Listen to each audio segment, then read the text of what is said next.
Gabriela entered the United States more than 2 decades ago, gasping for breath under a pile of corn stalks in the boot of a smuggler's car. Now a housekeeper in Maryland, the Bolivian national is one of at least 13 million undocumented migrants living in the U.S., an umbrella term that includes those who entered the U.S. illegally, overstayed their visas, or have protected status to avoid deportation. Across the U.S., migrants like Gabriela are grappling with what the incoming Trump administration's vow to conduct mass deportations could mean for their future.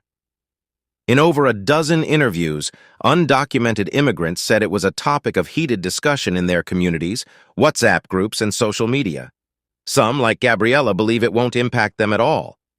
"I'm not scared at all, actually," she said. "That's for criminals to worry about. I pay taxes and I work. In any case, I'm undocumented," she added. "So how would they even know about me?"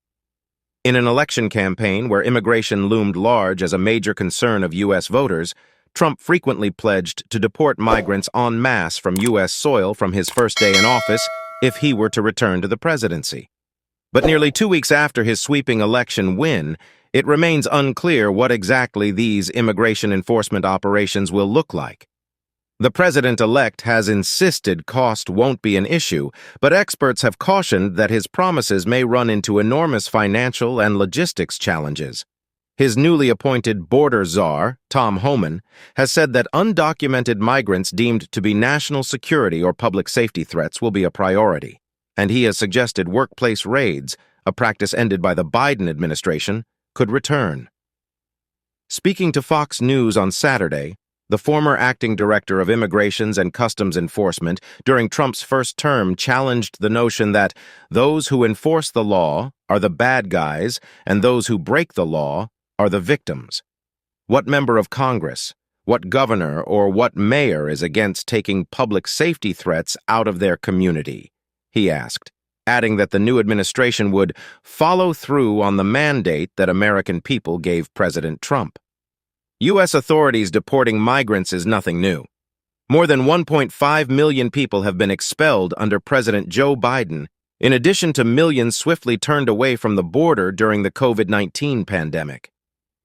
During the 8-year administration of Barack Obama, whom some dubbed the deporter-in-chief, about 3 million people were deported, with a focus on single men from Mexico that could easily be deported from border regions.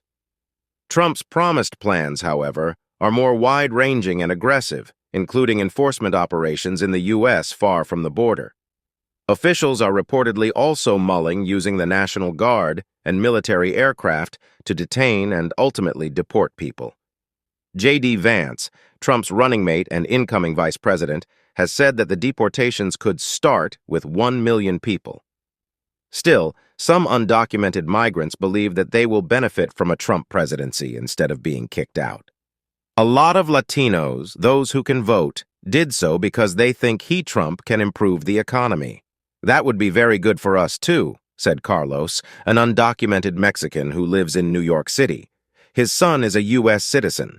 According to the American Immigration Council, a nonpartisan organization that conducts research and advocates for an overhaul of the U.S. immigration system, there are more than 5 million Americans who were born to undocumented parents and have the security of U.S. citizenship. Carlos says he is a little worried about getting swept up in immigration raids, but that fear is tempered by the possibility of an improved economy under Trump and more work.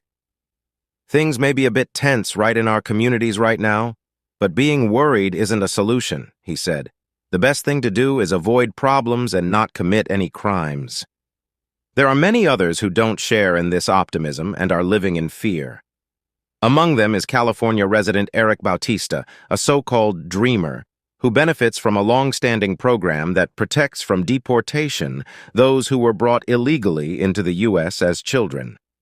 At 29, Mr. Bautista has only fleeting memories of life in Mexico, the country in which he was born and left at the age of 7. For the last 4 years, he has taught U.S. history to high schoolers, including details of how waves of immigrants from Italy, Ireland, China, Japan, and Mexico settled in the country and often faced xenophobia. "I don't think I've ever felt this way, even after more than 20 years here," Mr. Bautista told the BBC. "It feels like we're at a turning point, A new wave of nativism like those I teach about? Kindly subscribe and share your thoughts in the comments section.